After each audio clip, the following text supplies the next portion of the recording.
Chapter 17. Michael Corleone and Hector Adonis walked back to the villa and sat under a lemon tree with Peter Clemenza. Michael was eager to read the testament, but Hector Adonis said that Andolini was due to pick him up for the trip back to Montelepre, and Michael waited to see if Andolini had any messages for him. An hour passed. Hector Adonis looked at his watch, his face worried. Michael said, "His car probably broke down. That Fiat is on its last legs." Hector Adonis shook his head. "Stefan Andolini has the heart of a murderer, but he is the soul of punctuality, and dependable. I'm afraid that since he is already an hour late, something has gone wrong, and I must be in Montelepre before dark when curfew begins."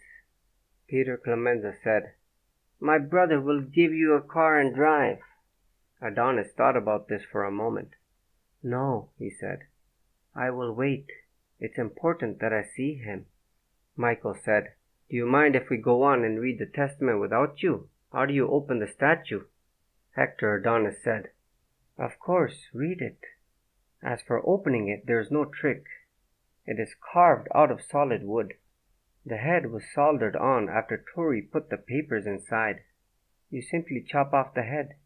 If you have trouble reading it, I will be glad to assist you. Send one of the servants for me." Michael and Peter Clemenza went up to Michael's bedroom. The statue was still in Michael's jacket. He had completely forgotten it. When he took it out, both men stared at the Black Virgin Mary. The features were definitely African, yet the expression was exactly that of the white Madonnas that decorated almost every poor household in Sicily. Michael turned it over in his hands. It was very heavy. You could not guess that it was hollow. Peter Clemenza went to the door and shouted an order down to one of the women servants. The woman appeared carrying the kitchen cleaver. She stared into the room for a moment and handed the cleaver to Clemenza. He shut the door to close out her curious eyes. Michael held the Black Madonna on the heavy wooden dresser table. He grasped the disc carved into the bottom with one hand and used his other to clasp the top of the statue's head. Clemenza carefully put the cleaver to the neck of the Madonna, raised his burly arm, and with one quick, powerful stroke, chopped off the head and sent it flying across the room. A sheaf of papers bound with a piece of soft gray leather sprouted out of the hollow neck. Clemenza had hid it exactly on the seam where it had been soldered. The cleaver could never have cut through the hard olive wood.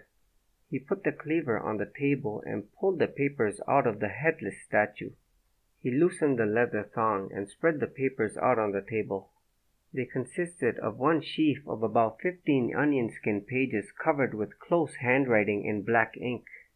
The bottom of each page was signed by Guiliano in the careless scrawl of kings. There were also documents with official government seals, letters with government letterheads, and statements bearing notary seals. The papers were curling up to resume the shape of their confinement, and Michael used the two pieces of the statue and the cleaver to hold them flat on the table. Then he ceremoniously poured 2 glasses of wine from the jug on the night table and handed one to Clemenza. They drank and started to read the testament. It took almost 2 hours to finish. Michael marveled that Turi Guiliano, so young, so idealistic, had lived through these treacheries. Michael knew enough of the world to imagine that Guiliano harbored his own cunning, his own scheme of power, in order to remain dedicated to his mission. Michael was filled with an enormous sense of identification and commitment to the cause of Guiliano's escape. It was not so much Guiliano's diary which recounted his history for the past 7 years, but the documents supporting it that could surely topple the Christian democratic government in Rome. How could these powerful men have been so foolish? Michael wondered.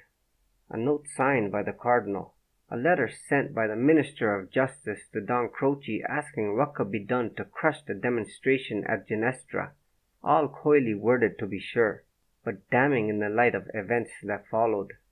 Each thing by itself was innocent enough. Brought together, they built a mountain of evidence as imposing as the pyramids. There was a letter from Prince Alorto full of flowery compliments to Giuliano and assuring him that all the men in high places of the Christian democratic government in Rome had assured the prince that they would do everything in their power to have Giuliano pardoned, providing he did what they had asked of him. In his letter, Prince Alorto claimed he had a complete understanding with the Minister of Justice in Rome. There were also copies of operational plans prepared by high officials of the Carabinieri to capture Giuliano, plans that had been turned over to Giuliano in exchange for services rendered. No wonder they don't want to catch Giuliano, Michael said. He can blow them all up with these papers. Peter Clemenza said, I'm taking this stuff to Tunis right away. By tomorrow night they'll be in your father's safe. He picked up the headless Madonna and stuffed the papers back inside. He put the statue back in his pocket and said to Michael, Let's get going. If we start now, I can be back here tomorrow morning. They went out of the villa, Clemenza depositing the cleaver with the old crone in the kitchen, who examined it suspiciously as if for some sign of blood. They started down toward the beach when they were surprised by the sight of Hector Adonis still waiting. Stefan Andolini had not appeared. The little man had unloosened his tie and taken off his jacket. His shiny white shirt was dulled with sweat, though he was in the shade of a lemon tree. He was also a bit drunk. The big wine jug on the wooden garden table was empty. He greeted Michael and Peter Clemenza despairingly. The final treacheries are beginning. Andolini is 3 hours late. I must get to Montelepre and Palermo. I must send word to Giuliano. Peter Clemenza said with rough good humor, Professor, his car might have broken down, or he might have been detained by some other more urgent business. Any number of things. He knows you're here in safety and will wait. Spend another night with us if he doesn't come today. But Hector Adonis kept muttering, It will all go badly. It will all go badly, and begged them for transportation. Clemenza ordered 2 men to use one of the Alfa Romeos and drive Hector Adonis as far as Palermo. He told the men to be sure to have the car back at the villa before nightfall. They helped Hector Adonis get into the car and told him not to worry. The testament would be in America within 24 hours and Giuliano would be safe.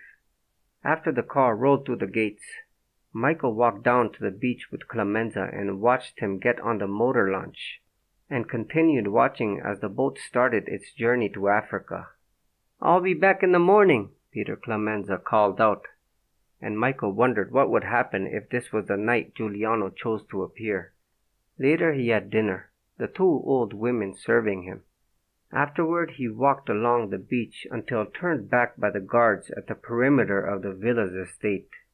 It was a few minutes before darkness, and the Mediterranean Sea was the deepest and most velvety blue, and from beyond the horizon he could smell the continent of Africa, a perfume of wild flowers and wild animals.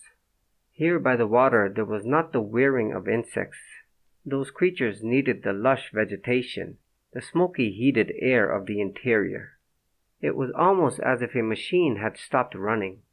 He stood on the beach feeling the peace and beauty of the Sicilian night, and he pitied all the others voyaging fearful in the darkness. Giuliano in his mountains, Pisciotta with the fragile shield of his special red-bordered pass going through enemy lines. Professor Adonis and Stefan Andolini searching for each other on the dusty roads of Sicily. Peter Clemenza riding the blue-black sea to Tunis. And where had Don Dominic Clemenza gone that he had not appeared for dinner? They were all shadows in the Sicilian night, and when they reappeared the stage would be set for the life or death of Turi Guiliano.